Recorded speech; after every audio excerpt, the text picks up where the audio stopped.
प्रथम लाग दो चरण को, धनी ए ना छोड़ायो किन। लाख तली लाल एड़ियां मेरे जीव के जीवन। इन पांव तले पड़ी रहूं, इन पांव तले पड़ी रहूं, धनी नजर खोलो बातूं। पलना बालू निर्धूम नेत्रे मेरे जीव के जीवन, मेरे जीव के जीवन। कदमों लागू करूं सेजदा, पकड़ के दो पाए। हुक्म करत है मासूक, बीच आशिक के दिल आए। मासूक तुम्हारी अंगना, तुम अंगना के मासूक। ए हुक्मे इलम दृढ़ किया, अजूरू क्यों न हो टूक टूक। अजूरू क्यों न हो टूक टूक। वंदो सद्गुरु चरण को, करूं सुप्रेम प्रणाम। अशुभ हरण मंगल करण, श्री देव चंद्र जी नाम। श्री प्राणनाथ निज मूलपति, श्री महराज सुनाम। तेज कुंवर श्यामा जुगल जी को, पल पल करूं प्रणाम, पल पल करूं प्रणाम। बोलिए श्री प्राणनाथ प्यारे की जय।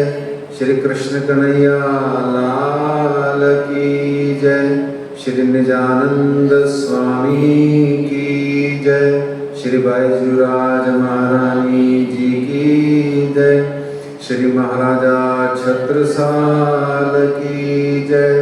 महामती श्री लालदास जी महाराज की जय। बाबा दयाराम साहेब जी की जय। महामती श्री लालदास जी महाराज की जय। बाबा दयाराम साहेब जी की जय। सद्गुरु श्री रामरतन दास जी महाराज की जय। परमहंस श्री चरणदास जी महाराज की जय। परमहंस श्री हरिदास जी महाराज की जय। सद्गुरु श्री जवाहरदास जी महाराज की जय। सर्व सुंदर साथ की जय। अपना ध्यान अपनी सुरता को श्री 5 पद्मावतीपुरी धाम श्री गुम्मट जी मंदिर में ले जाएं और एक साथ समवेत स्वर में बोले। वरना परम धाम देख, करिके प्रणाम देख। आशिक को आराम देख, सकल दुख भागे हैं। कहत है मस्तान, जाको लागी इसक तान। रूहें देखिए दीदार, श्री प्राणनाथ जी परना जी में विराजे, श्री प्राणनाथ जी गुम्मट जी में विराजे।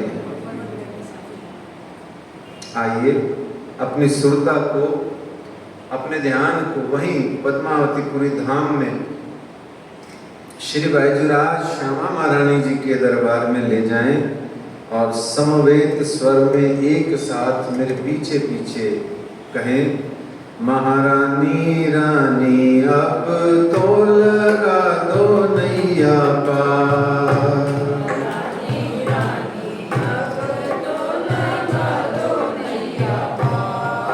मेरी श्यामा रानी अब तो लगा दो नैया पार, मेरी श्यामा रानी अब तो लगा दो नैया पार।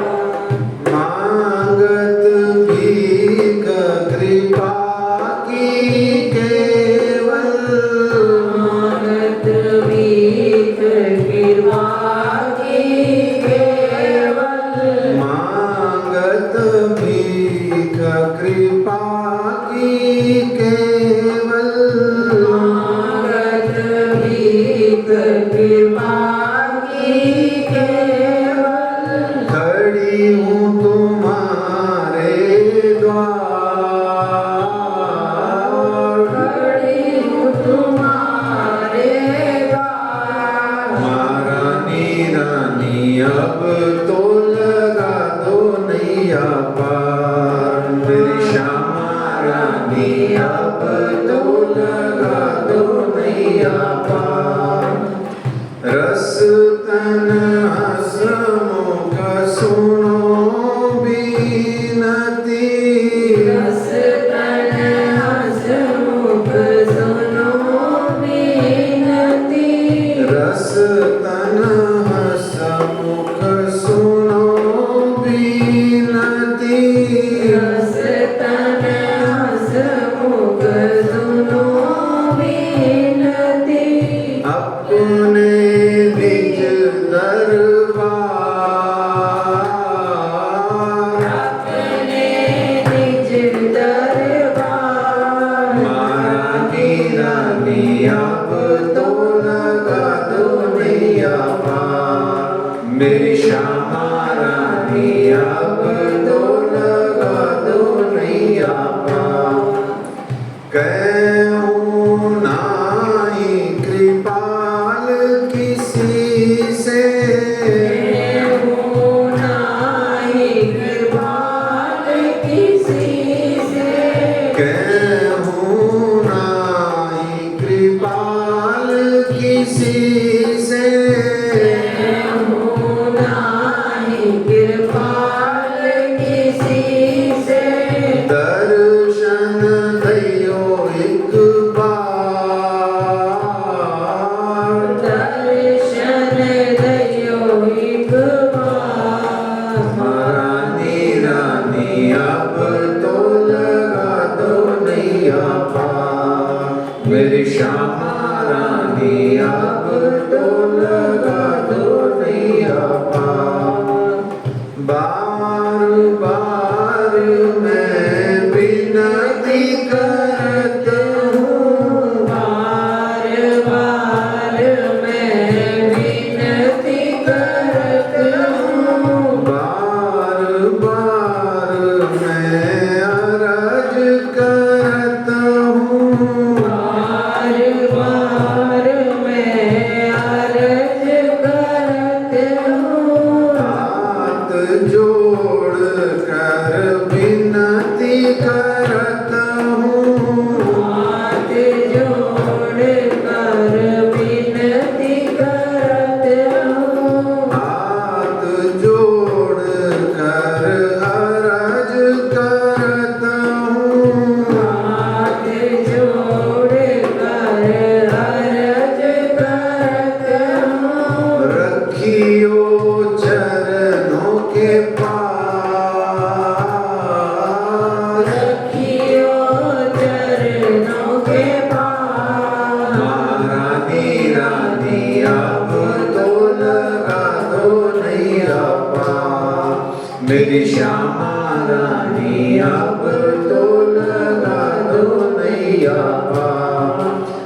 मेरी राधे रानी अब तो लगा दो नैया पार, मेरी बैजू रानी अब तो लगा दो नैया पार। श्री श्यामा रानी जी की जय। आज श्री बीतक साहेब जी की चर्चा कथा का 24वां दिवस है और दिनांक 1 अगस्त सन 2023 है, मंगलवार है। श्री श्यामा जी का दरबार है और श्री कृष्ण प्रणामी मंदिर जयपुर की ये पावन धरा है। महामती श्री लालदास जी महाराज हमें बता रहे हैं, समझा रहे हैं, सिखा रहे हैं, सुना रहे हैं और हम सब मिलकर के आनंद पा रहे हैं।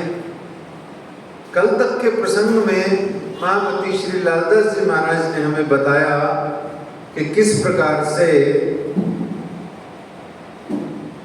सूरत शहर की धरती पर आप श्री जी साहेब जी पधारे, क्या क्या लीलाएं हुई, संबंध विच्छेद हुआ बिहारी जी से, आप श्री मिहिर राज इंद्रावती से आप महामती से प्राणनाथ हुए, धाम धनी हुए और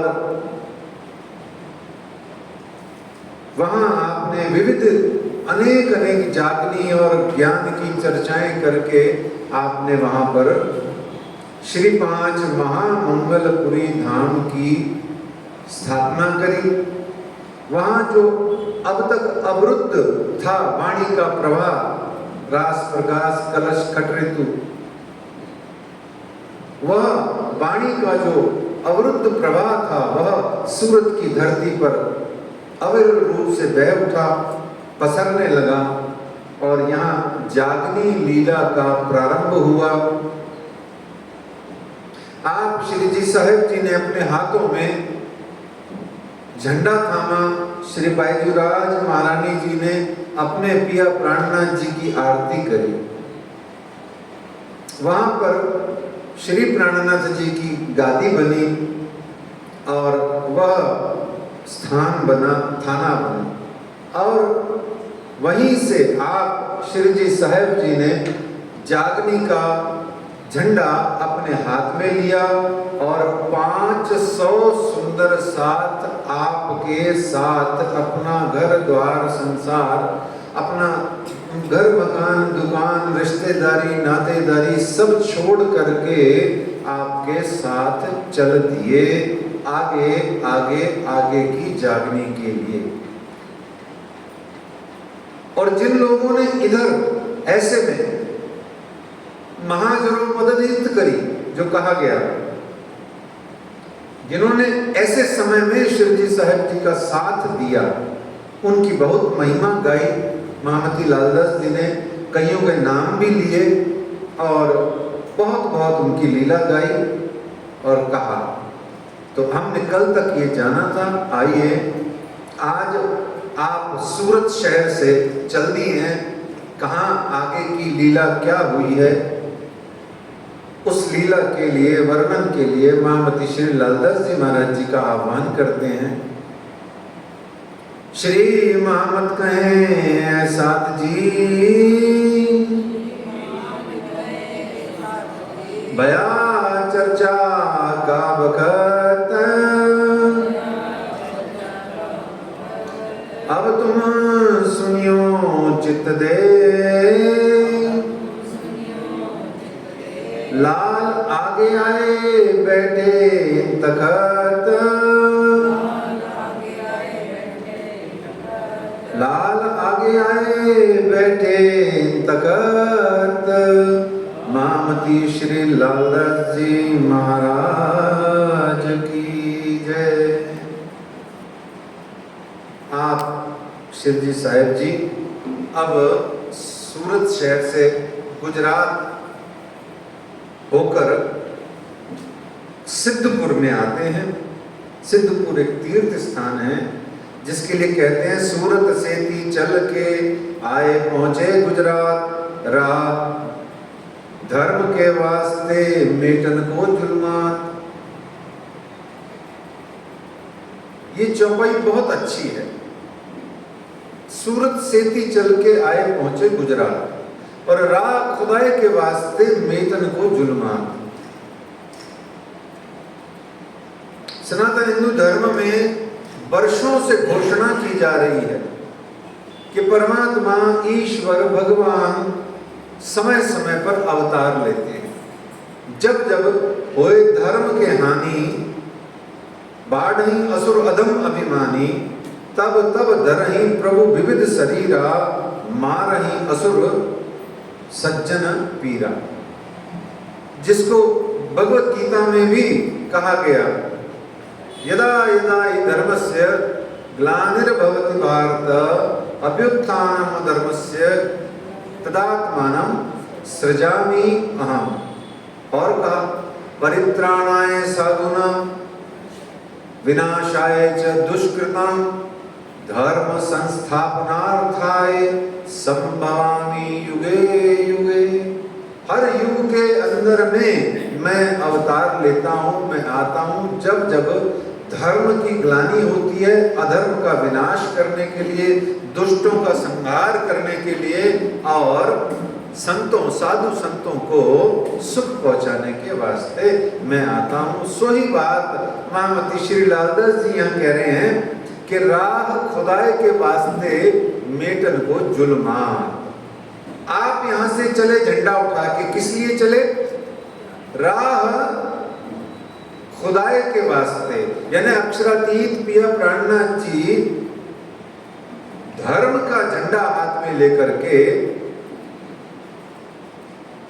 सतयुग की स्थापना के लिए, कह सकते हैं धर्म की स्थापना के लिए, ब्रह्म सृष्टियों की आत्म जागनी के साथ साथ 14 लोक ब्रह्मांड को अखंड करने के वास्ते आप वहां से 500 सुंदर साथ के साथ में प्रस्थान करते हैं। ठीक है, ये 500 सुंदर साथ ही सुंदर साथ जी आगे जाकर के 5 से 7,000 तक की संख्या हो जाएगी 11 वर्ष बाद। और वही 5 से 7,000 से हम हो जाएंगे आज वर्तमान में 25-30 लाख। ठीक है ना? तो ये जो आप चले, ये सूरत शहर से आप चले और यहाँ आए सिद्धपुर में, और यहाँ श्री प्राणनाथ जी का जो सूरत शहर में प्रकटन हुआ है। अच्छा, हम कहते हैं कब हुआ प्रकटन? 1675 14 प्रथम जाम और वार लड़ी प्रकटे धनी श्री धाम। ठीक है, प्रकटे सा, पर ये जो 54वें साल में जो प्रकटे हैं प्राणनाथ, ये कौन है और वो कौन थे? है जी? अच्छा, अगर वो धनी धाम प्राणनाथ थे तो पहली ही शॉट में शिशु अवस्था में ही उनको प्राणनाथ का जयकर क्यों नहीं लगाया गया? बताओ, वेरी सिंपल आंसर बताओ।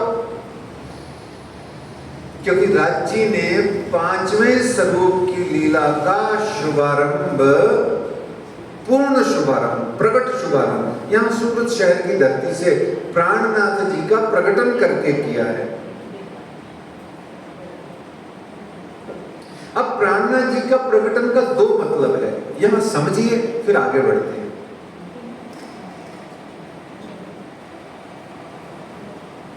अज्ञान रूपी असुर को मिटाना। क्या करना? अज्ञान रूपी असुरों को मिटाना और ज्ञान की भोर को प्रकट करने का नाम है श्री प्राणनाथ प्रकटन। प्राणनाथ प्रकटन का अर्थ यह नहीं होता नारियल फोड़ दिया, और यह भी नहीं होता कि मेला भंडारा कर लिया, नाच गान कर लिया, और यह भी मतलब नहीं होता कि बहुत सुंदर सुंदर वस्त्र पहन लिए, पहना दिए। और यह भी नहीं होता जो हम सब करते हैं। प्राणनाथ जी का प्रकटन वो होता है जो, क्षमा कीजिएगा, हम कभी नहीं करते हैं। या अब मैं थोड़ा सा अच्छे से कहूँ कि जब मैं बहुत छोटा बच्चा था तब करते थे। हमारे माता पिता जब यंग थे तब किया जाता था। कब किया जाता था? जैसे 5 या 6 ब्रह्म ऋषि आए, ब्रह्मात्मा आए, विद्वान आए, विशेषकर परना परम धाम से 2-2, 3-3 विद्वान आए, और अन्य स्थानों से भी गुरुजन पधारे, महात्मा पधारे, 5-6, और मंच शुरू हुआ या सुबह मंदिर शुरू हुआ तो चर्चा कथा हुई, आधा 1-1 घंटा 35 मिनट, एक भजन हुआ। ध्यान से सुनना मैं जो कहना चाह रहा हूं, मैं किसी का कुछ भी गलत नहीं बोलता, जो सच है वो आपके सामने रख रहा हूं। अच्छा लगे तो आप आदर से उसको स्वीकार कीजिए, नहीं अच्छा लगे तो हजारों बातें जैसे भूल जाते हैं वैसे भूल जाइए, है ना। इसको कोटेशन मत बनाइए, समझिए बात को। महामती लालदास जी कह रहे हैं प्राणनाथ का प्रकटन हुआ, प्रकट हो, प्रकट हुए, है ना, प्रगट्या, प्रगटे हैं। और हमारे यहाँ प्रकटन क्या होता है? हम 5-6 कलाकारों को बुलाते हैं। ध्यान से सुनना, हम कथाकारों को नहीं, कलाकारों को बुलाते हैं, और बीच में 10 मिनट या 8 मिनट कथाकार को या वक्ता को या विद्वान को समय देते हैं, और फिर उनको घड़ियां दिखाते हैं, आपके 9 मिनट हो गए। और फिर उसके बाद में कोई कलाकार जब अपना कला का प्रस्तुति करता है तो उसको एंडलेस टाइम देते हैं। ये प्राणनाथ का प्रकटन नहीं है, ये तो और कलयुग का प्रकटन है। रात खुदाई के वास्ते मेटन को जुल्मात, जुल्म को मेटने के लिए नहीं प्राणनाथ जी का प्रकटन करते, हम तो जुल्मों को बढ़ाने के लिए प्राणनाथ जी का प्रकटन करते हैं। और जुल्म का मतलब अत्याचार, टॉर्चर नहीं होता। जुल्म का मतलब होता है अज्ञानता, जुल्म का मतलब होता है अंधकार, जुल्म का मतलब होता है तमस, जुल्म का मतलब होता है जो हमारे हृदयों में फरामोशी का पर्दा है। वो कैसे दूर होगा? कलाकारों से नहीं, वो कथाकारों से दूर होगा। और कथाकारों को भी अगर हम बुला लेते हैं, मान लो 5-5, 6-6 को, फिर अगर उनको बुला के भी हम उनसे चर्चा कथा नहीं कराते तो बात तो एक ही है। उनको ला के विराजमान करके सम्मान देके या उनको साधु संत महात्माओं की अच्छी सी पूजा करके उनको खूब भेंट प्रसाद देके उससे भी क्या लाभ होगा? साधु संत महात्मा गुरुजन तभी लाभकारी हैं जब वो बोले आप सुनो, आप सुनो और उसको घुनो, और घुन करके उसको अपने हृदय में धारण करो। तत्पश्चात जैसे आपकी भावना बने वैसा उसको इम्प्लीमेंट कर सको तो जरूर करो, नहीं तो सुनो तो सही, है ना। हमारी डोज खराब कर दी गई है ना। क्या किया हुआ है?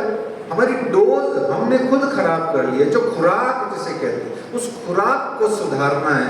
और कब सुधारना है? बोले हम तो बूढ़े हो गए, अब कैसे सुधारें? बोले बूढ़े हो गए, मर तो नहीं गए, कल थोड़े मरने वाले। अच्छा, किसी को ही नहीं पता कब मरने वाले।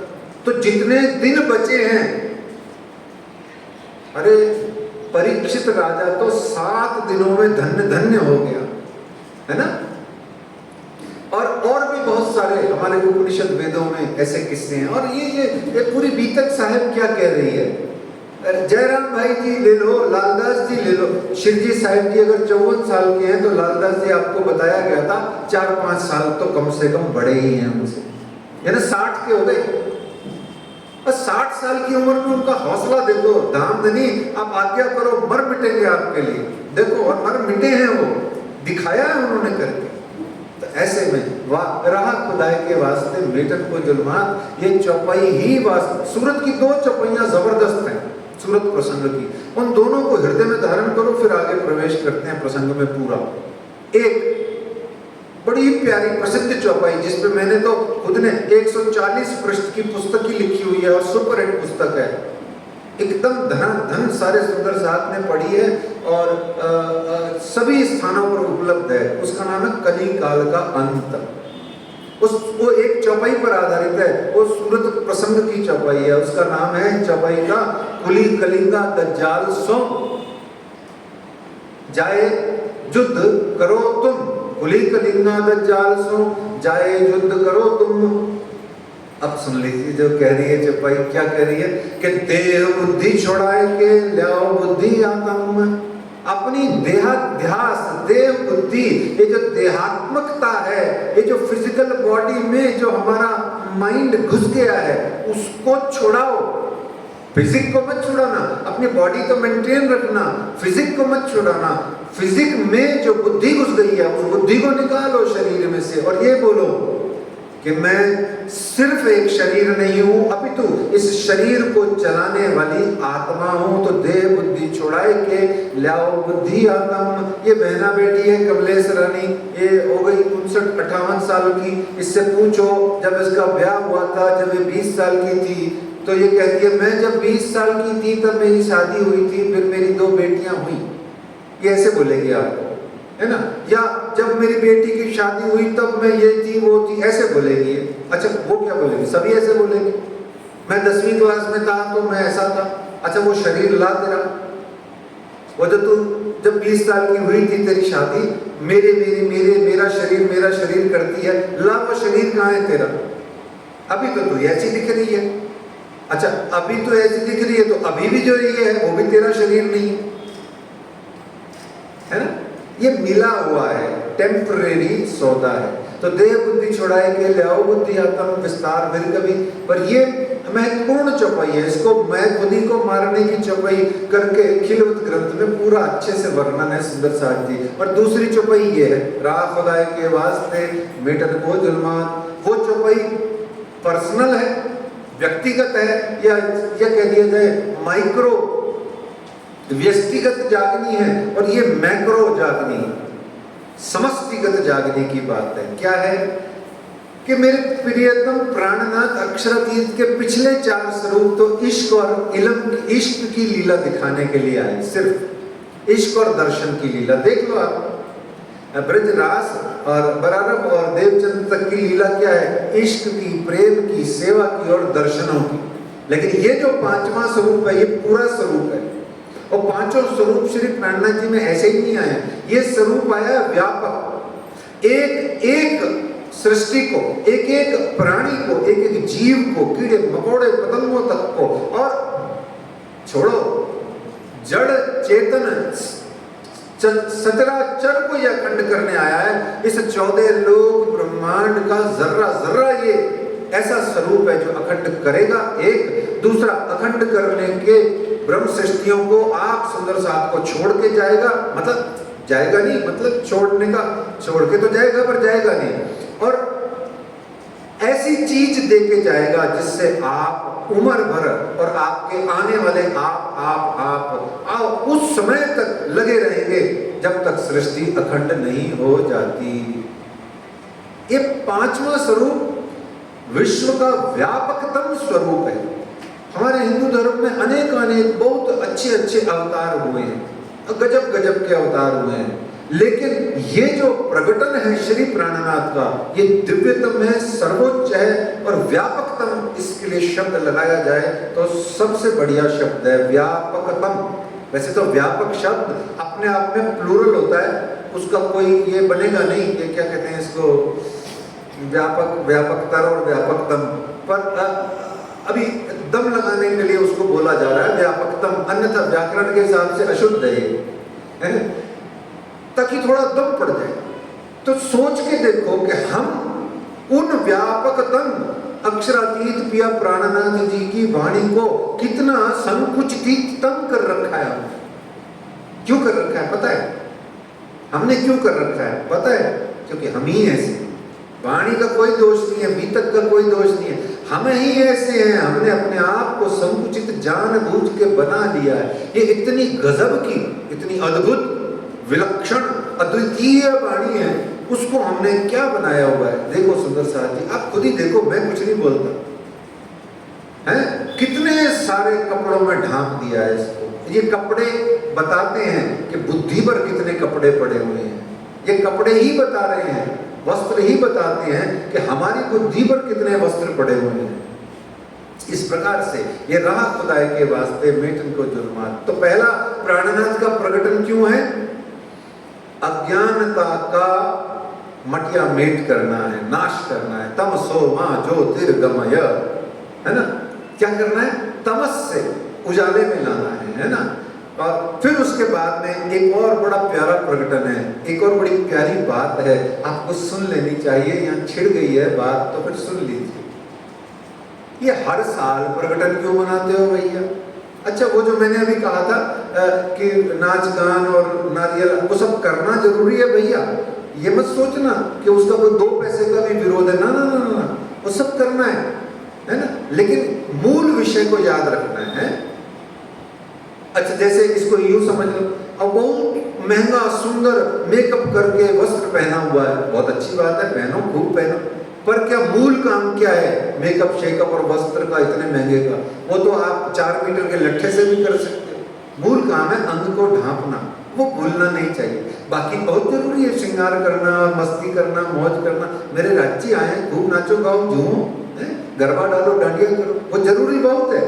लेकिन याद रखना, कोई वही करते जाओ और मूल काम रह जाए, ये ध्यान रखने के लिए आपको वो कहा गया था। अच्छा, दूसरा प्रकटन क्या है? दूसरा क्या है प्रकटन का मतलब? हर साल क्यों मना लेते हो? हर साल प्रकटन क्यों मनाते हो? पता है, जो मेरी अपनी दार्शनिक भावना है वो ये है कि हर साल प्रकटन उस वक्त तक मनाया जाएगा, हर वर्ष उस वक्त तक हर वो व्यक्ति, हर वो प्राणी, हर वो जीव, हर वो ईश्वरी सृष्ट, हर वो ब्रह्म सृष्ट सुंदर साथ उस वक्त तक जन्मदिन श्री जी साहिब जी का प्रकटन मनाता रहेगा, मनाता रहेगा, मनाता रहेगा। बोले कब तक? बोले जब तक वो प्राणनाथ पिया उसके हृदय में आके प्रकट नहीं हो जाते। बोलो प्राणनाथ प्यारे की, आपके हृदय में प्राणनाथ पिया प्रकट जब तक नहीं हो जाता तब तक प्रकटन मनाओ। मैं तो कहता हूँ 365 दिन तक मनाओ। हमारे पिया प्राणनाथ हैं, आ जाए, ये मतलब की बात है। इस सूरत शहर में पिया प्राणनाथ प्रगटे हैं। ये धाम के धनी महामंगलपुरी धाम खुद बनाए हैं। क्यों? मंगल करने नहीं आए, महामंगल करने आए हैं। मंगल तो ईच एक व्यक्ति का होता है, महामंगल सबका होता है। इसलिए ऐसे आप आए और गुजरात के बीच में 4 दिन रहे। ये तहाँ से थी कूच करके सिद्धपुर पहुंचे थे। सिद्धपुर का क्या मतलब है? कौन है सिद्धपुर में सुंदर साथ? 1 2 है। कौन है? हाँ, एक रेवादास और दूसरा सेवादास। दूसरा कौन है? केशव भट्ट, ठीक है ना। तो वास्तव में रेवादास का पूरा नाम क्या है? भगवान दास, है ना। भगवान दास, रेवादास, आगे उपाध्याय। ये जैसे बनारस में और अयोध्या में और वृंदावन आदि गया में तीर्थों में जहाँ पंडे होते हैं, जिनको हम पंडा बोल देते हैं, ऐसा बोलना नहीं चाहिए। पंडा बड़ा ही बदतमीज शब्द है। ये पंडित जी होते हैं, वो उनको पंडा कर देते हैं हम, है ना। तो जो पंडित जी होते हैं, जो हमारा जो भी कर्मकांड आदि सनातन धर्म में कराते हैं, वैसे एक भगवान रेवादास उपाध्याय, एक सिद्धपुर सनातन धर्म का बहुत अच्छा तीर्थ है, आज भी है और बहुत सुंदर बना हुआ है। वहाँ पर जो सरोवर है, नदी है, उसमें वो जो भी कर्मकांड की विधि, समर्पण तर्पण आदि, वो सब कराया जाता है। उसमें एक पंडित जी थे, भगवान श्री रेवादास उपाध्याय जी, और एक थे श्री केशव भट्ट जी नाम के सज्जन, ठीक है।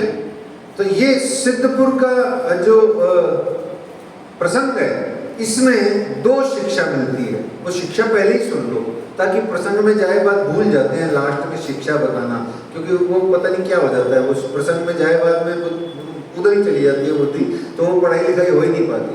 तो 2 शिक्षा इससे मिलती है। एक कि संत जन, गुरुजन, महात्मा, सदगुरु हैं, भगवान के अवतार, ईश्वर, कोई मंदिर, हनुमान जी का, गणेश जी का, शिव जी का, राज जी का, कुछ भी, कोई परमहंसों की समाधि, गादी, कहीं पर भी जाओ, ये शिक्षा है रेवादास के प्रसंग से।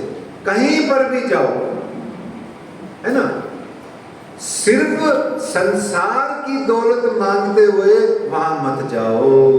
एक सेकेंडरी मोटिव गौण उद्देश्य लेके जाओ कि दुनिया, संसार, रोग, शरीर पीड़ा, कष्ट आदि, घुटना, कमर, साइटिका, सर्वाइकल, पेट में दर्द, किडनी, ये सब मिट जाए, ये भी लेके जाओ। पर ये मूल में धारणा लेके मत जाओ। बच्चा नहीं हो रहा, पाठ कर लिया, ये सब अच्छी है, बहुत जरूरी है, लेके जाना, पर ये लेके मत जाना सिर्फ ये धन धान्य लेने के लिए, सुख संसार का लेने के लिए सिर्फ मत जाना। ये रेवादास से शिक्षा मिलती है, नहीं तो 6 महीने तक रेवादास की तरह बोंगा होना पड़ेगा। क्या होना पड़ेगा? बोंगा हो गया था, पंजाबी में बोंगा बोलते है ना। क्या होता है बोंगे का मतलब? डम, ऐसे हो गया है। क्या हो गया? जैसे ही संसार से हटके परम धाम की दौलत का कण मात्र, बूंद मात्र भी पड़ा, आधा पागल हो गया, विक्षिप्त सा हो गया, होश ही नहीं आया उसको। समझ रहे? कहने का भाव क्या है कि जब कभी गुरु, संत, महात्मा, आश्रम आदि, गादीपति, ये वो जो कुछ भी आपको समझ में आता है धर्म का, वहां जाओ। जैसे यहाँ पे भी सुंदर साथ आते हैं तो ऐसे यूं हाथ यूं रख के मत्था टेकते हैं। भाई क्या है, क्यों भीख मांग रहे हो? अब क्यों मांग रहे हो? कभी कभी मांग लो, 2-3 महीने में एक बार, 6 महीने में एक बार, ये रोज रोज क्या मांग रहे हो? मांगो, जरूर मांगो, मना नहीं है। राज्य कहते हैं मनना मनोरथ पूर्ण कीदा मारा, अनेक अनेक अनेक अनेक अनेकों अनेक बार, है ना। और बारने जाऊं, है ना, तो वो बारने जाती, वो जरूरी भी है, बार बार याद रखो। ये रेवादास बताते हैं। और दूसरा, केशव भट्ट जी से क्या शिक्षा मिलती है बताओ, चलो बताओ, अपनी अपनी कमजोरी खुद बताओ। केशव भट्ट जी से वही शिक्षा मिलती है जो हमारी कमजोरी है। हाँ, बहुत सुंदर, ये हमारी कमजोरी खुद की है। अभी जैसे यहाँ राजीव कृष्ण महाराज जी बैठ के चर्चा कर रहे हैं, आप सुन रहे हो, सुन भी रहे हो, आपकी बुद्धि में भी जा रही है ना। आपको कभी कभी रोना भी आ जाता है, राज्य का कोई ऐसा प्रसंग आए तो द्रवीभूत भी हो उठते हो, पर फिर भी क्या होता है, एक्शन ओरिएंटेड नहीं है। हो सकता है श्रोता भी नहीं हो सकता है वक्ता भी नहीं हो। अच्छा, अभी कल परसों कोई एक सुंदर साथ मेरे साथ में थे, अभी परसों तरसों की बात है। हाँ, जिन दिन बहुत सारे सुंदर साथ थे ना, अभी उस दिन की बात है, जिस दिन अभी 70-80 सुंदर साथ से भी ज्यादा उस दिन थे, तो उस दिन की बात है। कोई एक सुंदर साथ ने मुझे पूछा कि आजकल जो वृंदावन के अंदर में श्री हित हरिवंश राधा केली कुंज के जो महाराज जी श्री परम प्रेमानंद जी महाराज हैं, जो जिनकी दोनों किडनी खराब हैं, और फिर भी वो इतनी दबंग, इतनी खुले दिल से वो राधा रानी जी की चर्चा करते हैं और सबको असर करती है, सब मानते हैं, और सारे लाखों की संख्या में उनके फॉलोअर्स हो गए कुछ ही दिनों में, जबकि वो कहीं भी नहीं जाते हैं, घर में बैठे रहते हैं। तो मैंने उन्हीं से प्रश्न किया पलट करके, यही केशव भट्ट वाला, मतलब अच्छा बताओ वो क्यों अच्छे लगते हैं, वो पीले बाबा आपको क्यों अच्छे लगते हैं, या वो पीले बाबा जो हैं, जो पीले बाबा शॉर्ट फॉर्म है उनकी, वो आप उनकी बात सुन करके मानते क्यों हो, या मानने को मन क्यों करता है? बताओ, एक ही शब्द में बताओ क्यों करता है? क्योंकि ये जो केशव जी भट्ट वाला गुण है वो हमारे अंदर में अवगुण है। केशव जी भट्ट में गुण है, सदगुण है, हमारे अंदर में अवगुण है। बोले क्या? अब जो हिम्मत हक दे वही तो उठ मिली सो धाए, धारावाहिक की तरह भागे नहीं है, कानजी भट्ट भाई की तरह हम भागे नहीं, केशव भट्ट की जगह उठे और नाक की सीध में चले नहीं। ऐसे ही जो एक हमारे लखनऊ है, लखनऊ शहर है, उसके पास में हमारे बहुत बड़े परमहंस महाराज जी मुकुंददास जी की समाधि है, उनका भी यही था। ऐसे कवि जीवन मस्तान का भी यही था, वो आधा पागल जहां बैठा था उठा चल दिया। और वो जहां कुएं वाला गेट है अपने पन्ना जी परम धाम के बाहर, जहां कुआं वगैरह है, वहां आके बाहर गा रहा है, रात को गा रहा है, और प्राणनाथ पिया उससे भी डबल पागल, और रात को उसको दर्शन दे रहे हैं। सुंदर साथ मंदिर नहीं खोल रहे, अभी उठापन नहीं हुआ, पर वो पागल है। तो पिया प्राणनाथ कहते हैं मैं तेरे से बड़ा पागल हूं, ले दर्शन भी ले। तो ऐसे केशव भट्ट वाला जो सद्गुण है वो हमारा सबसे बड़ा अवगुण है, श्रोता का भी वक्ता का भी। वो जो पीले बाबा है वो जो करते आ रहे हैं वो वही बोलते हैं, जो उन्होंने किया है वो बोलते हैं। तो इसीलिए बार बार कहा जाता है आचरण जिनका उचित होता है वही वास्तव में चरणों को छूने लायक होता है। जो खुद कर रहे हो, जो खुद किए हुए हो या जो करते हो आज भी, मैं कह रहा हूं प्याज लहसुन मत खाओ। क्यों नहीं खाओ? मैं खुद ही नहीं खाता। मैं नहीं बोलता यहां बैठ के चाय मत पियो, कि मैं खुद 4 चाय पीता हूं, मैं नहीं बोल सकता। मैं कहता हूं राज्य के लिए, श्यामा जी के लिए ढेरों घंटों आंसू बहाओ, तो मैं रात रात भर रोता होऊंगा, तभी तो कहता हूं। समझ रहे हैं बात? इसलिए वाणी का वर्णन तो खूब करो, पर उपदेश वही दो जो आप खुद करते हो। नहीं तो हमारे वो बचपन में बच्चे बोलते थे ना, कौन सी कहावत बोलते थे, आप गुरुजी बैंगन खाएं, है ना? ऐसे नहीं हो जाए हमारी ठिठोली। तो वो पीले बाबा यही है, वो केशव भट्ट भी यही है।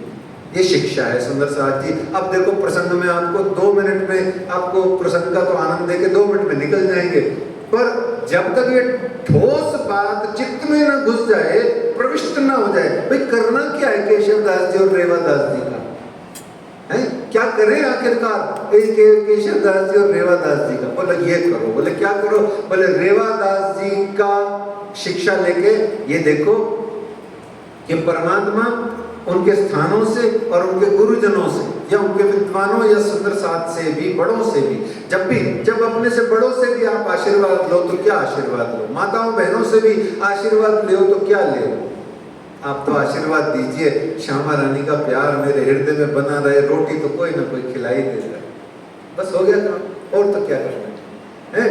तो ये आशीर्वाद दीजिए, रेवा दास है ना? तो केशव भट्ट मतलब ये सुन लिया, हो गया, चलो कुछ ना कुछ अपनाओ, मानो। तो चरण का अर्थ है 2 चरण, दोनों चरण का अर्थ क्या है? एक त्याग है, दूसरा वैराग है। बार बार याद रखो, 2 चरणों को छूने का अर्थ ही यही है। एक चरण में त्याग है, एक में वैराग है। एक चरण से त्याग की शक्ति मांगो, एक चरण से वैराग की शक्ति मांगो। निश्चित जानो इसी जन्म में जीते जी आपको पिया प्राणनाथ जी दिखेंगे, श्यामा रानी के चरणारविंद दिखेंगे, और उसके बाद में जो बचा हुआ जीवन है वो आपका नूरमयी, आनंदमयी, मौज में, मस्ती में, सदा आनंद मंगल में रहिए, वो बीतेगा। तो आइए चलते हैं सिद्धपुर में। आप 22 दिन रहे, ये तीर्थ स्थान है, यहाँ भगवान रेवादास उपाध्याय हैं जो कि विंध्य या बिंदु सरोवर में पंडित जी का काम करते हैं, और इनकी सेवा से प्रसन्न होकर के 22 दिन रहे ना। 22 दिन और कहाँ रहे थे राज जी? एक प्रसंग आता 22 दिन का, और श्री मिहिर राज और श्री देवचंद्र जी का धाम गमन से पहले का जो समय था वो 22 दिन का था, जब पुनः मिलाप हुआ था, है ना? तो पुनः मिलाप किस तिथि को हुआ था? आपको बताया था। पुनः मिलाप किस स्थिति को, किस तिथि को हुआ था? अब मैंने जानबूझ के पूछा है ये, क्योंकि बीतक के चलती में अष्टमी के दिन हुआ था। बीतक की जो चलती हुई श्रावण मास की अष्टमी होती है, जो पंचमी के बाद में षष्ठी सप्तमी अष्टमी थी, उसमें हुआ था। तो इस तरीके से जब आपने 22 दिन तक श्री जी साहिब जी की सेवा करी, तो आप श्री जी साहिब जी ने उसकी सेवा से प्रसन्न होकर के उसको एक स्वर्ण मुद्रा प्रदान करी पंडित जी को। उस समय पंडित जी को कोई स्वर्ण मुद्रा नहीं देता होगा, उस समय देते ही नहीं थी, बहुत ज्यादा भारी हो जाता है, इतनी दक्षिणा कोई नहीं देता पंडितों को। पंडित ने कोई कर्मकांड किया तो 11, 21, 10, 20 रुपए देते थे।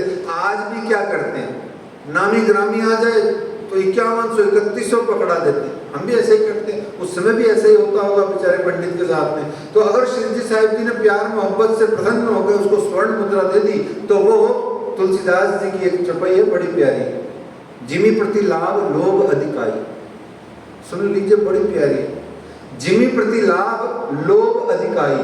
हमारे अंदर में लोभ क्यों होता है? आता ही क्यों है? बताओ बताओ, लोभ क्यों आता है? मेरे अंदर लोभ क्यों आएगा? ये पूनम बहन जी हैं, अगर मुझे रोज लड्डू का प्रसाद दे जाती हैं, तो जैसे ही कथा चर्चा समाप्त होगी तो मैं राज जी को नहीं देखूंगा, पूनम बहन जी का इंतजार करूंगा। क्यों? लड्डू दिखेगा मुझे। क्यों? यही तुलसीदास जी कह रहे हैं, जिमी प्रति लाभ लोभ अधिकाई। लोभ क्यों बढ़ता है? जैसे जैसे लाभ बढ़ता जाता है वैसे वैसे लोभ बढ़ता जाता है। लाभ से ही लोभ बना है। लड्डू ये रोज न देवे, 2 दिन न देवे तो इनकी चाहना खत्म हो जाएगी, शक्ल भी देखने की इच्छा नहीं करेगी। क्यों? लड्डू नहीं, लाभ नहीं है तो लोभ नहीं। अच्छा, जब लाभ नहीं होगा तो लोभ नहीं होगा, लाभ नहीं होगा तो लोभ नहीं होगा, तो फिर क्या होगा? जब लाभ नहीं होगा तो लोभ नहीं होगा, तो लोभ नहीं होगा तो फिर क्या होगा? फिर वैराग आएगा, अपने आप डिटैचमेंट आएगा, विरक्ति आएगी, कहोगे चलो सब बकवास है, दुनियादारी क्या लेना देना है। तो ऐसे ही ये महोदय जो है रेवादास जी, ये और लालच के उपलक्ष्य में, लालच के भाव से ये श्री जी साहिब जी के पीछे पीछे जाने लगे। यहाँ से श्री जी साहिब जी सिद्धपुर से चल दिए रथ पे बैठ करके, तो ये पीछे पीछे भागने लगे उनके। तब गोवर्धन ठाकुर जी ने इनको कहा, भगवान दास तुम इनके स्वरूप को पहचानो। देखो, प्राणनाथ के स्वरूप को ही पहचानना महत्वपूर्ण है। बताओ, प्राणनाथ जी ने कितनी शादियां करी?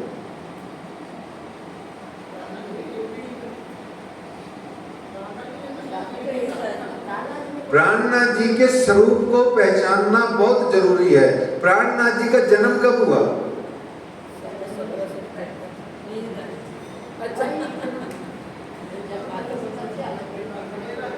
अरे जो अज है, अजन्मा है, उसका जन्म क्या होता है? यही बात आपसे निवेदन की जा रही है।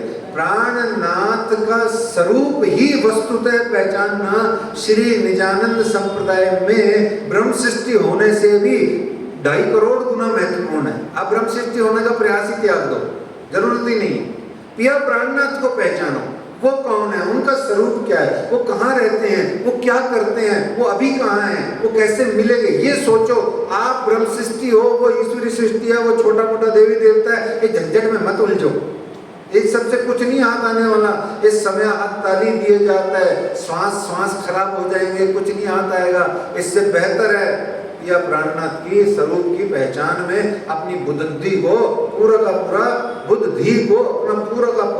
बुद्धि को लगा के खपा के मर जाओ उसी। जब तक पिया प्राणनाथ नहीं स्वरूप का पहचान हो जाता, तब तक पल्लू मत छोड़ो श्री गुम्बट जी मंदिर का, वाणी का, भीतर का। तो ये प्राणनाथ जी के स्वरूप की पहचान करो, गोवर्धन ठाकुर ने कहा, तो गोवर्धन जी ने कहा। तो वो जो गोवर्धन जी कौन थे? गोवर्धन जी जो अब्बासी बंदर से सूरत में आके शिव जी के साथ चल दिए थे, है ना। गोवर्धन जी वहां मिले थे ना अपने ये अब्बासी बंदर में, तो वहां से आके ये आ गए सूरत में।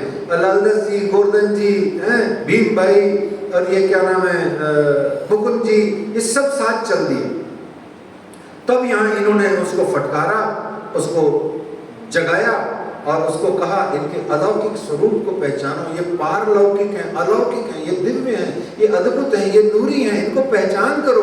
ये क्या धरा है? स्वर्ण मुद्रा में, परम धाम में जितना मर्जी पैसा इकट्ठा कर ले, यहाँ पर तू ऊपर तो हो जाएगा रुपया पैसे से तेरा स्टेटस, पर यहाँ का रुपया पैसा न तो तेरे को ऊपर ले जा पाएगा और न तू रुपया पैसा ऊपर ले जा पाएगा, ऐसा भी यही धरा रह जाएगा। इसलिए इतना ही झंझट झांसा पालो यहाँ के रुपए पैसों का, जितने से यहाँ का गुजारा हो जाता हो। तो ऐसे वो उनको कहा कि स्वरूप की पहचान कर, तो उसकी आत्म लिटिल बिट जग गई। और जैसे ही रथ में रोक दिया गया रथ, और रुके हुए रथ में आप रेवादास जमीन पर घुटनों के बल बैठ गए और रथ पर उसने दोनों हाथों को रख दिया जहां आप शिव जी साहिब जी के चरणारविंद थे, और चरणों को हाथ लगा करके बोला कि तब अरज करी भगवान ने, लगा 2 कदम हे धाम धनी। ये गोवर्धन जी ने कुछ समझाया है, मेरे पूरा समझ नहीं आया है, पर जो भी वो कह रहे हैं मेरे को ये जरूर लग रहा है कि मेरा आपसे पूर्व जन्म की कोई प्रीत पुरानी है, जो मेरा हृदय जो है ना अब रोए जा रहा है, अंदर से कल्पे जा रहा है। आप तो मुझे वो कह रहे हैं कि कोई परात्म है, मैं भी परात्म हो सकता हूँ। बोले मेरी परात्म मुझे दिखा दीजिए, मेरा स्वरूप मुझे बता दीजिए, हे पिया प्राणनाथ मुझे जगा दीजिए। रोने लगा। तब धाम धनी ने कृपा करके चलती बेर कहा तब चार सुकुन चलते कहे याद करो निज नाम। तब चार सुकुन चलते कहे याद करो निज नाम। जमुना ताल घाट की और अक्षर मुकाम। ब्रजरास में हम होते भी तीसरे आए इत। अब खेल देख पीछे परे जाए लगे हम तित।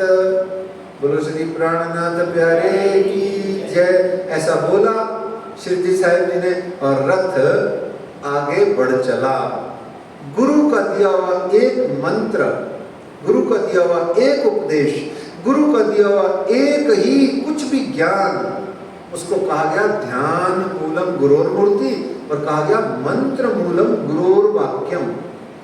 ध्यान करने योग्य सिर्फ गुरु की मूर्ति है और दूसरा मंत्र मूलम गुरोर वाक्यम, गुरु का प्रत्येक वाक्य मंत्र समान है। इसीलिए बार बार आपके चरणों में मैं विनती करता हूं कानों को हाथ लगा के, जब कभी कोई गुरु महाराज, कोई भी का मतलब होता है कोई भी का मतलब गुरु छोटा बड़ा नहीं होता, उसका स्थान छोटा बड़ा नहीं होता, कुछ भी नहीं होता, गुरु गुरु होता है, दैट्स इट। जब कोई भी गुरु आए उससे आप बातें मत करो, वो आपकी बातें सुनने के लिए गुरु नहीं होता है, ठीक है ना। वो आपकी बातें सुनने के लिए नहीं आए हैं, आपके टुकड़े सुनने के लिए नहीं आए हैं, वो आपको अपने आशीर्वाद, अपने प्रवचन से, अपनी चर्चा कथा से, अपने आप ही आपको संसार के टुकड़ों से छुड़ाने का वो आशीर्वाद देने आए हैं। उनके सामने बोलो मत, सुनो, उनके वचन ही वाणी है, क्योंकि वो जो सारा दिन श्री तारतम वाणी और बीतक में डूबे रहते हैं, उनके मुंह से चौपाइयां ही प्रस्फुटित होती हैं। मेरी माँ थी, उनसे थोड़ा सा गलती हो जाए हमारे से कोई, तो 4 चौपाइयां चेप करके हमें सजा दे देती थी, ले सुन 4 चौपाई, मतलब ये हालत थी हमारी माता की।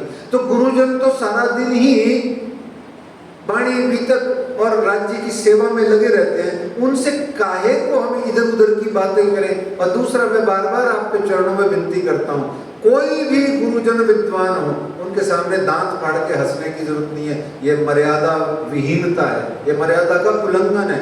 गुरु के सामने सिर्फ मौन होकर के ज्यादा से ज्यादा खड़े रहो, न खड़ा रहा जाए, कोई शारीरिक तकलीफ हो तो बैठ जाए, अन्यथा खड़े रहो, गुरु बोल रहे हैं सुनो और चले जाओ। वहां से जो आप देने लेने आए हो वो दे दो, जो सेवा करने आए वो करो और चले जाओ। गुरु से इधर उधर की बात मत करो, करोगे तो ये जो 4 चौपाई उन्होंने कही है, उससे जो रेवादास अभी हाल होने वाला है, वो हमारा हाल कभी भी नहीं होगा। 1000 सुना देंगे लाइनें तो भी हमारा हाल नहीं होगा। क्यों? क्योंकि हम ज्यादा बोलते हैं और ज्यादा सुनते हैं, ना बोला सुनाई देता है, ना सुना हुआ सुनाई देता है। क्यों?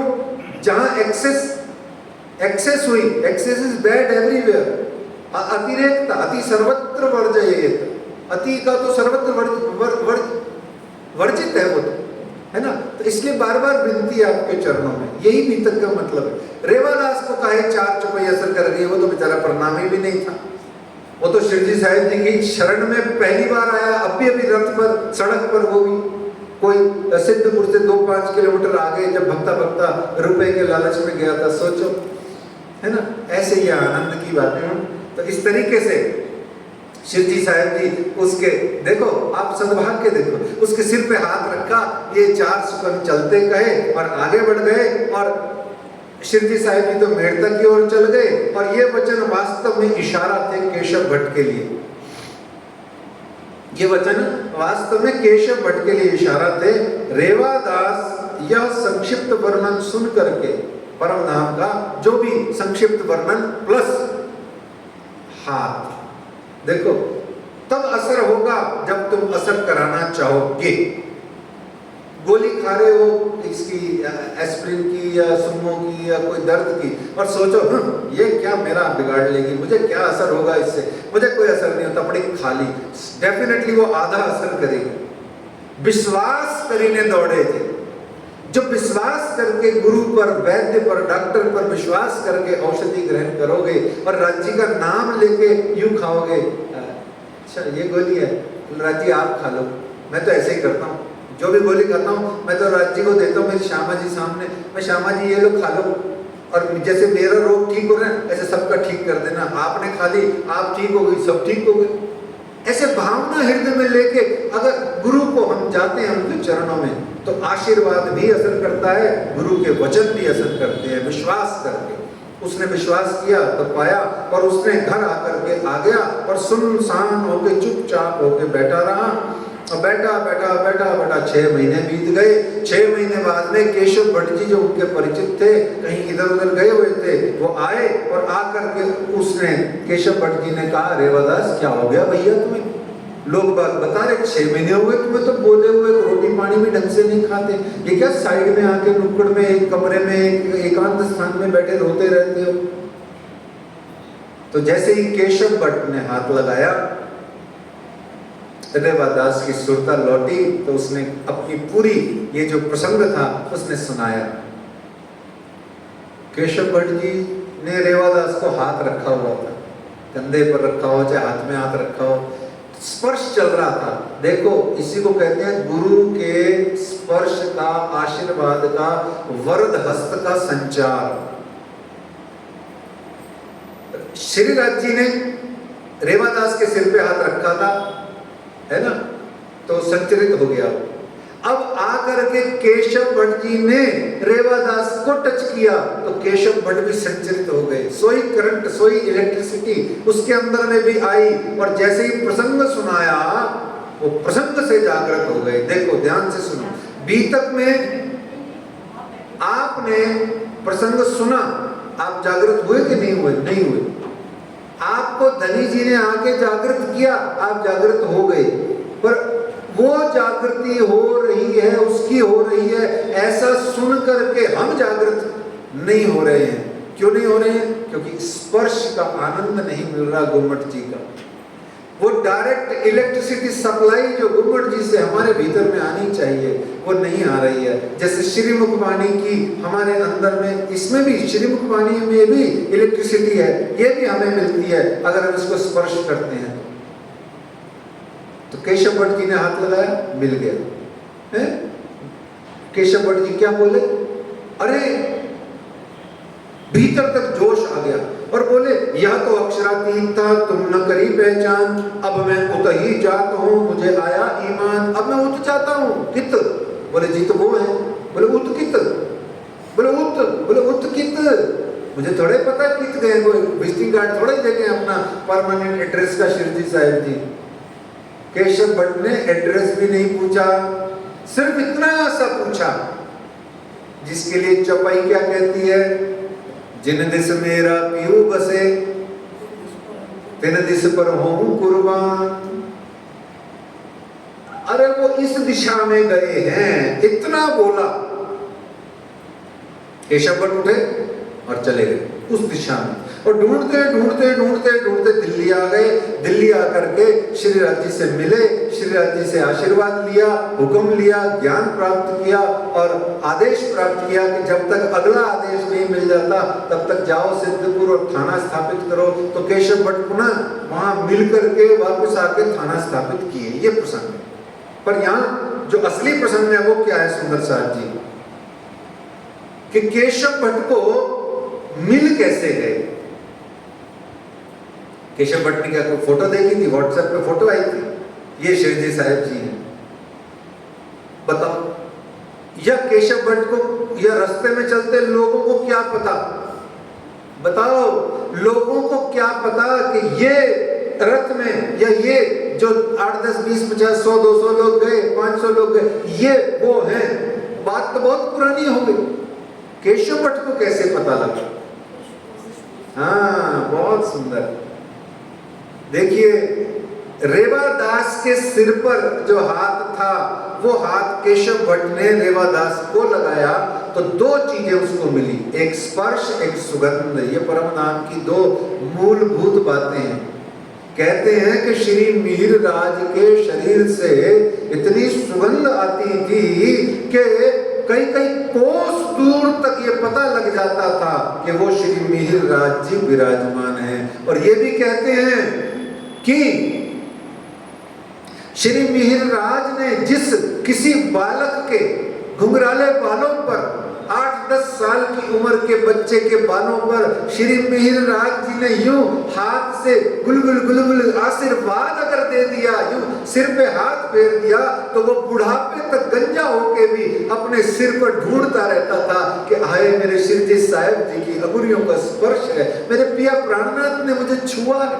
इस अष्टप्रहर की सेवा में आप देखना, शिरजी साहिब जी के बदन से निकला हुआ पसीना भी लोग अपनी कांच की शीशी में रखते थे, क्योंकि उसमें भी सुगंध आती थी, उसको हम इत्र के रूप में इस्तेमाल करते थे। और इतना ही नहीं सुंदर साथ जी, जो शिरजी साहिब जी के झीलने से बचा हुआ जो जल होता था, एक बूंद भी जल का मेरे प्यारे सुंदर साथ उस दिव्य परम धाम परना परम धाम में खराब नहीं होने देते थे। तौलिए से तो शिरजी साहिब जी ड्राइड हैंड को ही पूछते थे, क्योंकि वो छोड़ते ही नहीं थे कोई सुंदर साथ। सब अपने अपने घरों में रोज लेके जाते थे और खूब जलपान करते, आचमन करते, स्नान करते, उस जल से खूब झीलने करते, अपने खुद के ही कर लेते। आज भी करते हो आप लोग? क्या करते हो? गुम्मट में महारानी जी में झीलना हो रहा है, आप लोग क्या करते हो?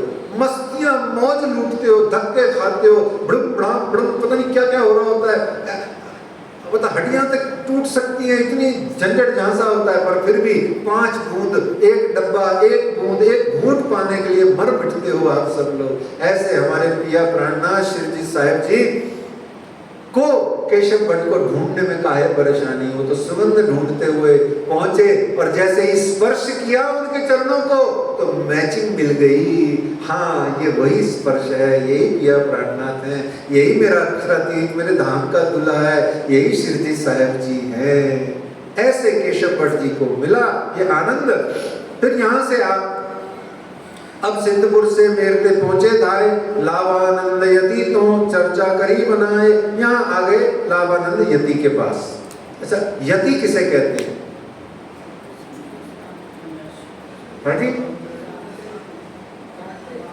यति किसे कहते हैं? सन्यासी।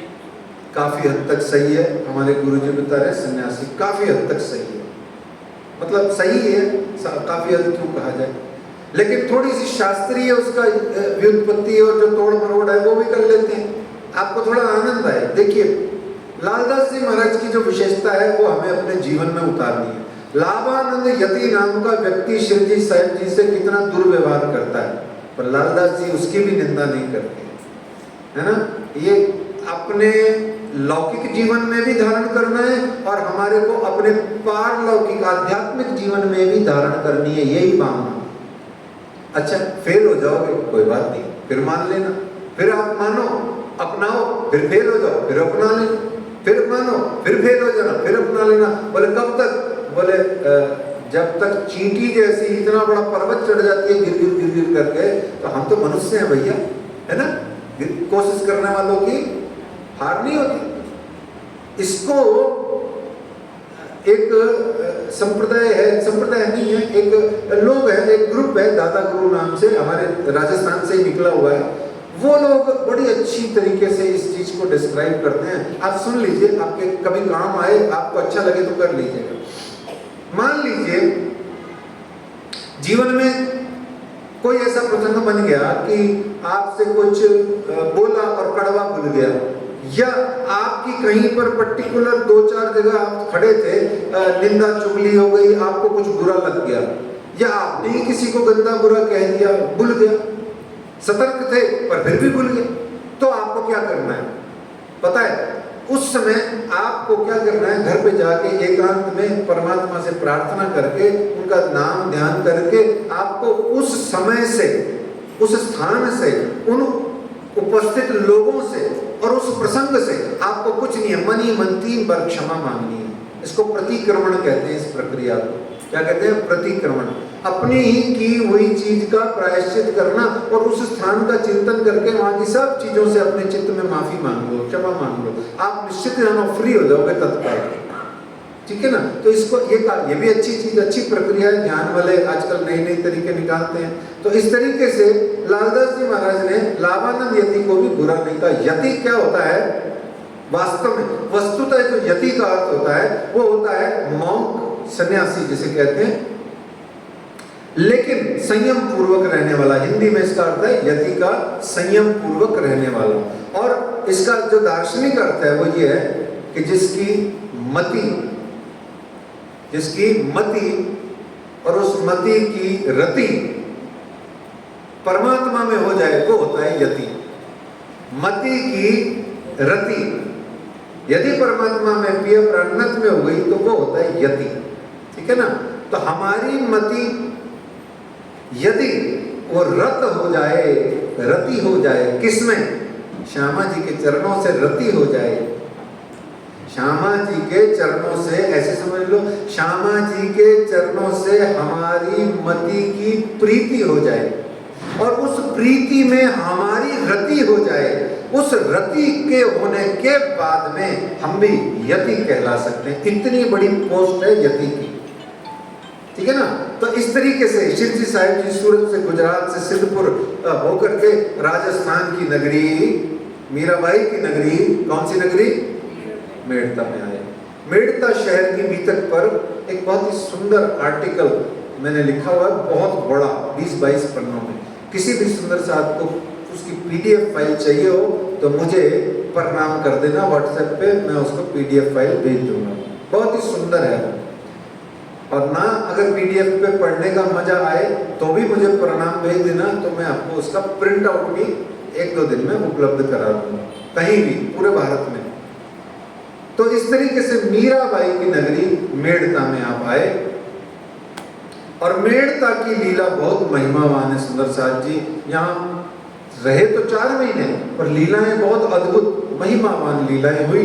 और श्री निजानंद संप्रदाय का पुनः, जैसे नलिया में एक टर्निंग पॉइंट था, एक यू टर्न टर्निंग पॉइंट, एक माइलस्टोन सा था, कहां पर? नलिया। ऐसे ही मेड़ता भी है। मेड़ता में टर्निंग पॉइंट या माइलस्टोन क्या है? एक ही शब्द में बताओ, एक शब्द में सोचो, बताओ। कतेव जुड़ना, बस कतेव जुड़ना। ठीक है? इसको टर्निंग पॉइंट भी कह सकते हैं, माइलस्टोन भी कह सकते हैं, है ना, यू टर्न भी कह सकते हैं, एनीथिंग जो आपको अच्छा लगे। तो श्री निजानंद संप्रदाय का यहाँ पर भी बहुत अद्भुत स्थान आज भी बना हुआ है। तो इस तरीके से यहाँ लाभानंद यति से आते से ही मुलाकात हुई। उसका मेड़ता में राज था आध्यात्मिक धार्मिक दृष्टि से। उससे 10 दिन तक लगातार चर्चा होती रही, लेकिन हर बार हर चर्चा में, हर आध्यात्मिक धार्मिक सामाजिक पहलू पर वो लाभानंद अपने आप को छोटा पाता गया।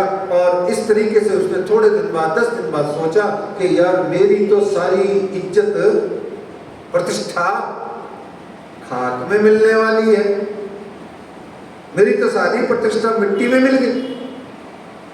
अच्छा, साधु की, यति की महिमा या प्रतिष्ठा क्या होती है बताओ? देखिए, साधु, संत, महात्मा, गुरुजन, ये जो कुछ भी होते हैं, इनकी प्रतिष्ठा क्या होती है? Wrong, absolutely wrong. साधु की प्रतिष्ठा होती है कि उसकी कोई प्रतिष्ठा नहीं होती। मार प्रतिष्ठा पैजारो, जो आए क्या दे? दगा दे, बीज हैं। अरे बोलो ना जोर से, आप मनी मन क्यों बोलते हो? जोर से बोला करो, सारी चमैया मुझे थोड़ा आती है। जो आए दगा दे बीज ध्यान। साधु का काम है ध्यान करना। सुन लीजिए, 3-4 शब्द होते हैं, उनका अर्थ पा लीजिए, फिर आगे चलते हैं। एक सबसे पहले होता है, कुछ भी नहीं होता है, एक तो 0 रैंक में आते हैं लोग, और उसके बाद में दूसरा रैंक शुरू होता है जिसको हम साधक कहते हैं। जो आप सब यहाँ बैठे हैं या जो कोई भी इसको ऑनलाइन के माध्यम से सुन रहे हैं, वो सब साधक हैं। क्यों? क्योंकि बैठे हैं, सुन रहे हैं। जो सुनने वाला है, जो पढ़ने वाला है, जो श्रोता है, जो स्वाध्यायी है या जो अपना सुन सुना के जो थोड़ा बहुत घर में बैठ के चिंतन करता है, वो सब साधक है। वो 0 रैंक से ऊपर है, साधक है वो सब। ठीक है ना सुंदर साहब जी? साधक होता है, समझ में आ गया? और शब्दों में कहा जाए तो खोजी, साधक को खोजी कह देते हैं। ठीक, वन हु इज फाइंडिंग, साधना में जो रत है वो साधक है। हो गया। अब जो साधना करके सिद्ध हो गया, ध्यान से सुनना, जो साधना में रत है, खोजी है, वो साधना करने वाला साधक है। जो साधना में साधक अब सिद्ध हो गया, वो कौन है? वो साधु है। अच्छा, फिर संत कौन है? जो साधु बनाना जानता हो वो संत है। जो साधु बना दे उसको संत कहते हैं। ठीक है ना। इसी के बीच में एक और कड़ी है महंत, वो रहने दीजिए, उसकी कोई जरूरत नहीं है उसका वर्णन करने की, है ना। तो थोड़ा गड़बड़ हो जाएगा, सीरियल टूट जाएगा। तो साधक, साधु और संत, कौन है साधक? हम सब साधक हैं, खोजी हैं। अच्छा, साधक या साधु, साधक या साधना करने वाला सागरों की साधना करता है जब, तो वो ब्रह्म सृष्टि का दावा लेके बढ़ता है। तो साधना कौन से सागर से शुरू करता है? वो इतना सा बता दो, फिर आगे चलते हैं। देखो आनंद आ रहा है तो पूरा ही आए। कौन से सागर से चलेगी अगना? लो अपने खुद के सागर से चलोगे ना। आपका खुद का सागर परम धाम में 8 में से कौन सा है? दूसरे नंबर वाला दूर सागर, नीर, पानी वाला है। पानी वाला, नीर का मतलब पानी तो होता है, और क्या होता है? हाँ, नीर सागर से, ठीक है ना। नीर सागर दूसरा सागर से आप करोगे। अच्छा, मैं इसको जल्दी से, मेरे भाव आ रहा है बड़ा प्यारा प्यारा। तो श्री गुम्बद जी मंदिर में मजलिस कहाँ होती है? किस स्थान पे बैठ के होती है? नहीं, मजलिस कहाँ होती है? नीर सागर में। क्यों होती है? साधक हैं, साधना कर रहे हैं, इसलिए वहां बैठ के मजलिस होती है। पाएंगे पाएंगे, अरे पाएंगे तो ही तो गुम्बद जी की आगे की परिक्रमा में बढ़ जाएंगे। और जब आएंगे लौट के कठेड़े के पास में, तो पिया प्राणनाथ का प्यारा प्यारा मुखड़ा देखने को मिलेगा और आनंद आएगा। बोलो प्राणनाथ प्यारे की। इसको साधक कहते हैं, इसको साधु कहते हैं, इसको संत कहते हैं, है ना। तो इस तरीके से ये यति है। और ये यति के साथ साथ ये साधु सोच रहा है कि मेरी प्रतिष्ठा खाक में मिल जाएगी। साधु की प्रतिष्ठा होती ही नहीं है। जो साधु प्रतिष्ठा लेके चलता है या प्रतिष्ठा लेने के वास्ते चलता है, उसको दान धनी ने वाणी में बहुत सारी चौपाइयां कही हैं, मुझे यहाँ बोलनी नहीं, अपने आप पढ़ लेना, है ना। तो इसलिए अच्छा, अगर साधु की कोई प्रतिष्ठा होती भी है तो क्या होती है? देखो, जैसे हमारी ये बहन जी हैं, ये बहन जी हैं, या ये जो माता जी है, ये भाई है, ये लोग काहे को अपना सारा कुछ समय आदि छोड़ के, धंधा पानी काम दुकान छोड़ के क्यों धनी धाम की साधना में लगे हैं? कि पिया प्राणनाथ धाम धनी एक नजर देख ले, एक नजर कृपा की कर दो लाडली श्री श्यामा, सिर्फ इसीलिए तो लगे हुए हैं। तो साधु की प्रतिष्ठा या महिमा यही होती है कि उसका इष्ट उसे देख ले, और अब वो साधु इतराता फिरेगा, मुझे मेरी श्यामा ने देख लिया, अब मेरा जीवन सफल हो गया। यही साधु की प्रतिष्ठा होती है। शेष आपकी और किसी और की प्रतिष्ठा एक ही होती है। ठीक है ना सुंदर साथ जी। तो आगे चलते हैं। तो ऐसा विचार करके लावानंद यति ने द्वेष पैदा हुआ और उसने तंत्र मंत्र और अनेक शमशानी विद्याओं का सहारा लेकर के, लालदास जी कहते हैं, मारोदाब के पहाड़ से इनको डालो उल्टाए, सब दैत्यों के मंत्र से भांत भांत किए उपाय। अब घर पर्वत उठो नहीं तब हार के बैठा ठौर, घर पर्वत उठो नहीं तब हार के बैठा ठौर। बोलो चपाई, बोलो नहीं, मैं बोलूं। घर पर्वत उठा नहीं तब हार के बैठा ठौर, पंच वासना सब देव जहां खड़े तहां मंत्र चले क्या और। जहां सारे देवी देवता पंच वासनाएं अक्षर ब्रह्म की और अक्षर ब्रह्म सहित श्री प्राणनाथ अक्षरातीत के चरणारविंद में सेवा में मुद्रा देते हैं, उनके ऊपर में ये मामूली से तंत्र मंत्र जादू टोना टोटका सूतक फूतक क्या असर करेंगे? बताओ।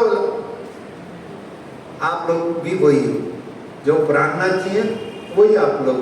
न जादू का असर होगा आप पर, न मंत्र का होगा, न तंत्र का होगा, न भूत पिशाच निकट नहीं आवे, महावीर जब नाम सुनावे नहीं, भूत पिशाच कभी निकट नहीं आवे, जो पिया प्राणनाथ का दर्शन पावे। डेफिनेटली बोल रहा हूं, कभी जीवन में एक बार मुख से प्राणनाथ या मुख से श्यामा या राधे रानी या श्यामा रानी बाईजू महारानी बोलो, पूरी उम्र आपके 21 पुस्तकों को भूत प्रेत नहीं सताएंगे, ये मेरा दावा है। भूत पिशाच तो बहुत साधारण सी बात है, कुछ भी नहीं सताएगा, कोई भी आपको आसुरी वृत्ति टच भी नहीं कर पाएगी। तो इस तरीके से वो पंचवासना सब देव जहां खड़े और तंत्र मंत्र चले क्या, और तो इस तरीके से त्रिगुण त्रिदेवा 33 करोड़ प्रकार के देवी देवता जहां आपके दरबार में हाजिरी देने को तत्पर रहते हैं, मर रहे हैं, मर रहे हैं, they are dying to see you, आपके दर्शनों को उनकी जान निकल रही है और कभी कोई दर्शन नहीं मिलता। इन ब्रज रेणु को ब्रह्मा बहुत तलपया है, सुना है कि ब्रह्मा जी जैसे विधाता भी इन गोपिकाओं की चरण रज को पाने के लिए तरसते रहे, मिली नहीं। तो ऐसे में आप लाभानंद यति जो है श्री जी साहिब जी को गिराने, डिगाने, हराने, नीचा दिखाने का बहुत प्रयास किया, पर कुछ नहीं। अगर उसने इतने ही दिनों तक अगर आत्मा को जगाने का प्रयास कर लिया होता उनके साथ में रह करके, तो निश्चित रूप से वो लाभ उसको हो जाता है ना। तो इस तरीके से ये लाभानंद यति का प्रसंग बना। और उसके बाद में आप श्री जी साहिब जी मेड़ता शहर में बहुत सी चर्चा कथा का शोर हो गया। यहाँ एक चौपाई बहुत ही प्यारी है, वैसे तो मेड़ता में और भी बहुत प्रसंग है, पर एक ये जो प्रसंग है कि यहाँ मेड़ता में एक हवेली लेके तां विराजे श्री राज, चर्चा बड़ी हो वहीं रहा न कोई काज। खूब चर्चा कथा होने लगी, बस ध्यान से सुनो सुंदर साथ जी, चर्चा कथा होने लगी। सुनने वाले, ये कहने वाले धामधनी और सुनने वाले सुंदर साथ। अच्छा, बंगला जी में कितनी देर चर्चा होती थी? 24 घंटे में से चर्चा कथा चर्चनी चितवनी कितनी देर होती थी? सिर्फ 2.5-3 घंटे को छोड़ करके बाकी 24 घंटे नॉन स्टॉप होती थी। वो 2.5-3 घंटे भी वो जिसमें आप श्री जी साहिब जी का भोग प्रसाद भोजन राजभोग थाल भोग स्नान झीलना वस्त्र आदि का जो भी सुंदर साथ सेवा करते थे, वो सारे दिन में 2-2.5 घंटे लगते होंगे इस काम में। और तेल मर्दन हो गया, बस ये टोटल मिला के कितना टाइम लगता होगा? हमको स्नान ध्यान करने कपड़े वपड़े बदलने में कितना टाइम लगता है? 2-2.5-3 घंटे टोटल दिन के, बहुत ज्यादा बोलती है मैंने। अब वो श्री जी साहिब जी थे इसलिए है ना। बाकी फुल टाइम 21-21.5 घंटे तक क्या होता था? नॉन स्टॉप ब्रह्म चबूतरा, इसीलिए कहते हैं क्योंकि वहां ब्रह्म वाणी आज भी पसरी हुई है।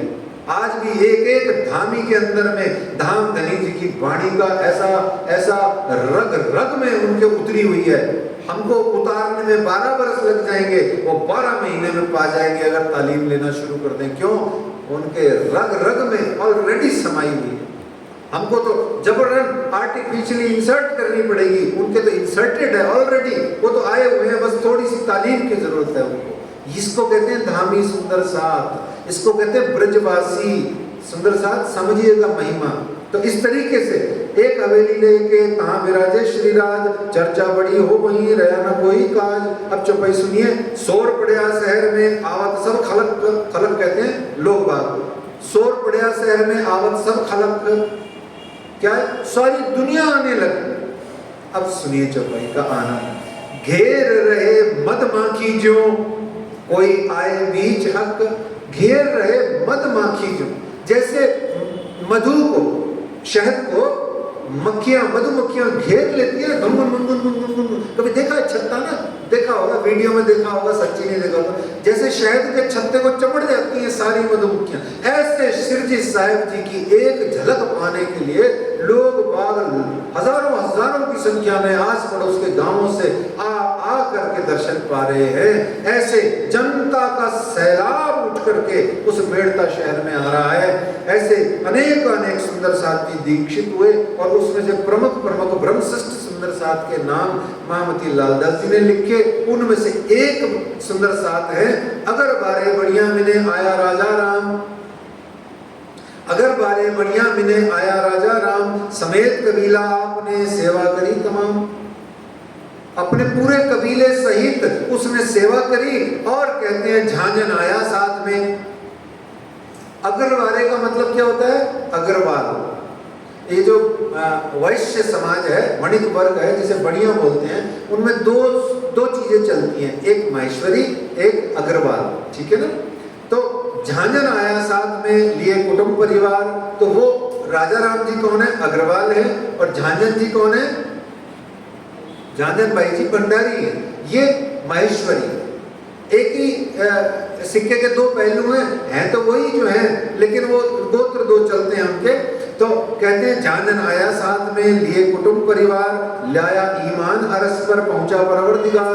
दोनों ने ईमान लाए कुटुंब कबीला समेत, और दोनों ने जो सेवा करी है वो आगे हम धीरे धीरे जानेंगे। श्री महामती लालदास जी यहाँ कहते हैं और भी अनेक सुंदर साथ आए, ईमान लाए, जिनका नाम तो नहीं लिखा है पर बहुत बहुत से आए, जिनका सबका धनी ने हाथ पकड़ा। और सबका नाम तो लिख नहीं सकते ना, मुख्य का नाम होता है तो उल्लेख तो उन्हीं का कर सकते हैं। तो इस तरीके से जो आगे कहते हैं कि खर्ची पाती इनकी पहुंचाई लड़ाई मैंने। कौन सी लड़ाई? अक्षरातीत क्या लड़ने आए? लड़ाई कौन सी? खर्ची पाती इनकी पहुंचत लड़ाई मैंने, पतली कामरी ओढ़न की आवत थी उत से मतलब भेड़ता से। और लड़ाई कौन सी?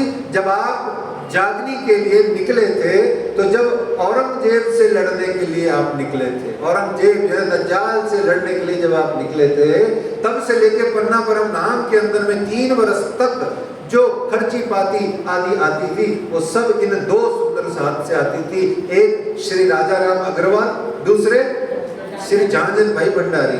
झांझन भाई भंडारी के जो वंशज हैं वो मेड़ता में और इंदौर में रहते हैं। राजा राम जी के मूल वंशज अग्रवाल परिवार डीडवनिया गोत्र के, वो सब के सब अजमेर में रहते हैं। आज भी 22-23 परिवार हैं। ये राजा राम जी के और झांझन भाई जी के जो भी वंशज हैं, ये सब इक्विवेलेंट टू धामी समाज हैं। जैसे धामी वैसे वो। हम सब तो छत्रसाल जी महाराज की ऑनवर्ड्स जागनी है, सब सुंदर साथ, भले ही वो भैया सीताराम जी के टाइम के ही क्यों ना हो। हम श्री जी की जागनी नहीं है। हम कौन है? छत्रसाल जी की जागनी है। गर्व से कहना इस बात को।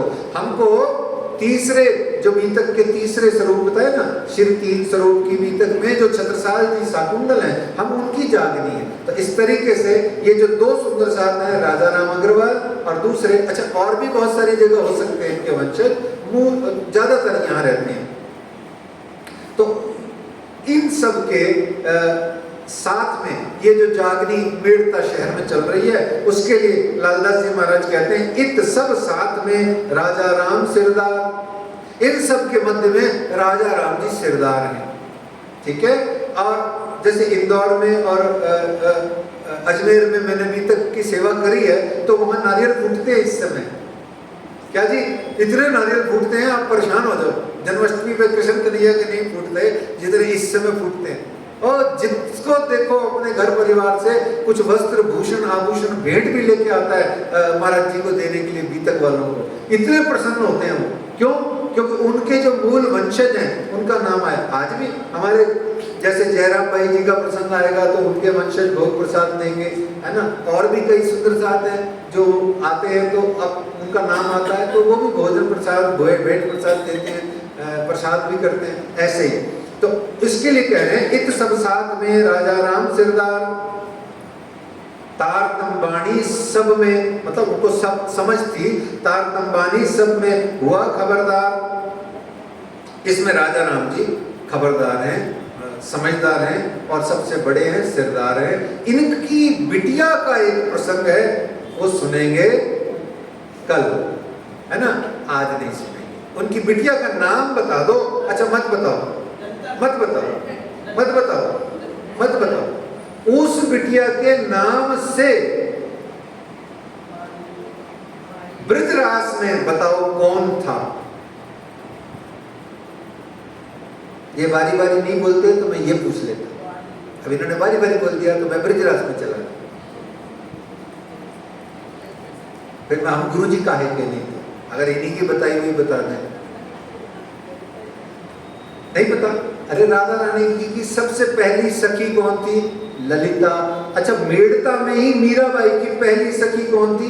ललिता, है ना। राजा राम जी की बिटिया का नाम क्या था? ललिता। उसका एक बड़ा ही सुंदर प्रसंग है, उसका हम राज जी महाराज की कृपा से श्रवण करेंगे कल। और आज महामती श्री लालदास जी की यहीं पर एक चौपाई का हम वाचन करके आज के प्रसंग को विश्राम देंगे। ये बातें बहुत हैं, कहाँ लोग कहाँ बनाए,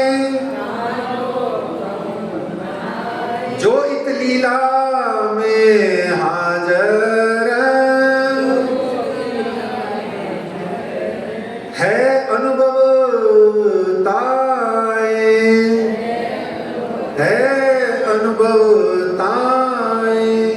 बोलो श्री प्राणनाथ धाम के, श्री 5 महामंगलपुरी धाम की, मेड़ता धाम की, सदगुरु महाराज की, कौन रह गया? राजा राम भाई अग्रवाल की, जांजन भाई भंडारी की, बहुत सारे मेड़ता के ब्रह्मशिष्ट सुंदर साथ की, मीराबाई की, ललिता सखी की, सर्व सुंदर साथ की जय।